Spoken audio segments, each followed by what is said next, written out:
Okay, today I am going to be sharing with you how to set up an image to be printed and stretched over a canvas. So when you do that, you don't want the top of his head to be wrapped around the edge of the canvas, so you kind of have to get a little fancy with it.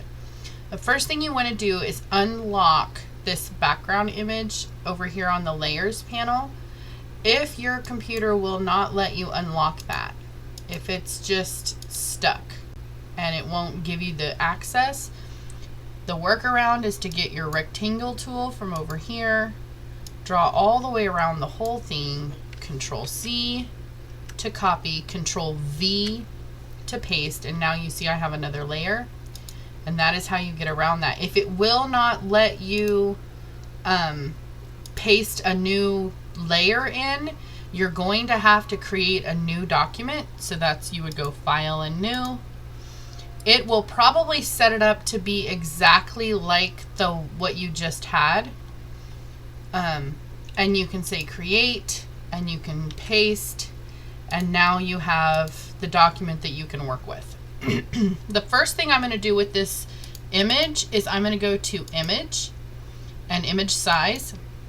And I'm going to check this image size to make sure that the resolution is 300 pixels, because when you're printing an image, printing versus screen images are 72 pixels. You need it to be 300. I would go at least 150, but we're going to say 300, and then we're going to say okay. All right, and that's going to change our resolution. Then to be able to see what I'm doing, I'm going to go to View, Fit on Screen. All right, and now I'm going to go to Image, Canvas Size, because I want my finished canvas size to be the 28, which is your 24, your finished product, plus 2 inches on either side. And then I want my height to be 22, which is your 18 plus 2 inches on either side, right? And the reason I mean, if you were doing a portrait photo that's taller rather than wider, then those numbers would be switched, but we're doing a landscape photo, so our width is going to be wider than our height. I'm going to click OK. And then I'm going to go to View and Fit on Screen. And you'll see that this image is quite small right now. But what we're going to do is we're going to say Control T as in Tango. And that's going to give me my selection to be able to manipulate the image. I'm going to grab the corner because that'll keep my aspect ratio the same. It won't stretch the image either tall or wide. It'll, see, it stays together. I'm going to go all the way out here, and you can see where the height right there, as you follow my mouse, the little W and H, the H is the height, and that's only 12 inches. And I want the height of this to be the 18 inches, which is our finished size of the canvas. So we want this finished to be, and it's okay to go just a little tad over 18 inches. See that? Where it's 18.143. And that's okay. That's what we want. Now, see how it's still selected? To be able to do anything further, I need to click another tool so that it'll accept my changes. I click the Move tool, and now it has accepted my changes. Now, with that still selected, I want to change my alignment. I want to make sure that's centered both directions on the page. So I'm going to click this little distribute here, and see how it says selection? I don't want to distribute to the selection. I want to do the canvas, because I want to center that image right here in the middle like that, and then across the horizontal middle like that. All right, so now my image is centered on the canvas. Now is where we start having the magic. So you'll notice that our image goes all the way to the edge on either side, and that's great. That's exactly what we want it to do. If your image was getting cut off on either side, or you wanted to center it a little better, if the image wasn't quite where you wanted it to be, then you would need to add to the left and the right as well, just the same way that I'm getting ready to show you to add to the top and bottom. So first thing you're going to do is you're going to right click and duplicate the layer and say okay, and then you're going to right click and duplicate the layer again and say okay. And then you're going to go into edit, and you'll see that I have that top layer selected over here on the right? Just double check, make sure you have what you're wanting to work with selected. And then I'm going to go to edit, transform. I'm going to flip vertical, which means it's going to flip upside down. All right, that's exactly what I want. Now I'm going to grab that part of the image and I'm going to drag it up, and you see these pink lines that are popping up? That means I have it centered on the original image. So you don't really need to worry about as you're moving it up. Just when you get up to where you're going, you're going to want to get that nice and centered and pretty. Let it go. I usually go ahead and drop mine down a couple little slots so that I can send it to the back, and it's behind my original image, and my original image is what looks nice and pretty. Now, one thing that I like to notice is, see how his head is showing up here? I really, sometimes they'll be taking the canvas off the wall, they'll be doing whatever they're doing, and there's also a little bit of repetition going on here. And because of something I'm going to do here in a little bit, I really want you to pay attention to this, and we're going to fix that. So first we're going to shut off our top layer, and then we're going to go to this middle layer, which is the layer we're going to keep as the top when we're finished. And I'm going to go into my clone tool, and you want your clone tool to be larger, see about the size I'm working with, and then you want the edge to be pretty soft.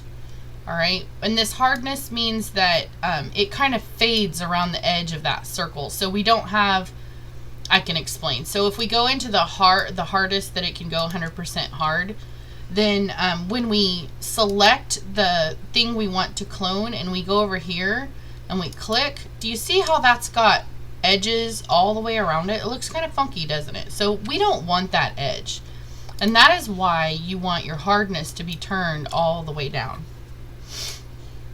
All right, so now when we go in and we say, so when you hold your Alt key and click, you're telling the cursor what area you want to copy.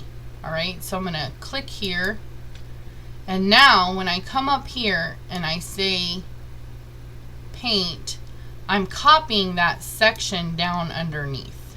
You see that? So if I went in down, it's going to try to copy her head, and I don't want that. But so that kind of smudged this middle area. So I'm going to come do my Alt again and kind of go over the top of this, Alt down here, because I don't want it to look like I've mirror imaged. I mean, that's what I did, but that's not really what I want people. I don't want people to realize that that's what I did. So I'm just kind of covering this up so it looks a little bit, well, that didn't quite look. Let's go.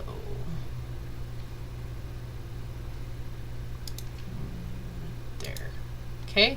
So I'm just kind of covering, and this circle background really makes it easy to do this so that it looks realistic. It doesn't look like I'm making this up as I go. It looks like that's how it was meant to be. And then I can follow this on up, and then I can kind of bring that orange back in.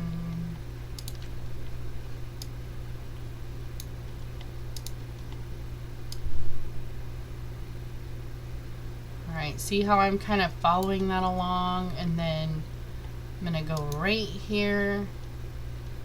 Actually, let's go right there. And I'm just going to kind of go along back and forth to kind of cover up that edge and make it look like it's not being copied. You see how I'm doing this? Let's go with the green. All right. So now, if you looked really close, you could probably tell that it was copied, that it's not, you know, it's a mirror image. But I mean, you're not, most people aren't going to look at the other side of the canvas, because this whole section, the top 2 inches, is going to get stretched around the edge of a canvas. So it doesn't have to be perfect. You're not looking to win any, you know, awards or anything. You're just trying to cover up the fact that you're copying it. Now, the other one is going to be very difficult to get it to do that, but I'm going to show you a little trick. So we're going to take the top layer And just like we did with the other layer, we're going to go to Edit and Transform and Flip Vertical. And then we're going to grab that layer and we're going to drag it on down here. Remember, you don't have to worry so much until you get kind of the end. Get all those pink lines all lined up. And then, like I said, I like to arrow. I'm arrowing up this time. And then I'm going to take that layer and I'm going to drag it down so it's underneath my original image. And now, this is kind of why I was worried about the top section, because see how these fingers, and you can really tell that that's being mirror imaged. It's very obvious. So to keep, you know, when you get down to where you're going to put this on a canvas, you really don't want to have to worry about matching that up perfectly. It can be kind of difficult. So I'm going to collect all of these layers that I have going on here and have them selected with my move tool, and I'm going to arrow. If you watch real careful, you can see that the image is moving down. And I'm just going to arrow a few whatever, pixels, whatever. And then you'll notice that up here at the top, we've got our head showing again. So let's go back in. I should have done that first. I apologize. But let's go back in and get our clone. We're going to make sure that the main image is selected. We're going to go kind of down into here. And we're just going to run it along the top. And that covers up nice and pretty. See that? All right, so now we're done. We've got our finished image. This looks great. It'll be perfect to put on a canvas. And that is how you make an image bigger so that you can print it and then wrap it around a canvas. I'm going to save as a JPEG and save the picture. That's good to go. And I hope this helps, and we'll see you next time.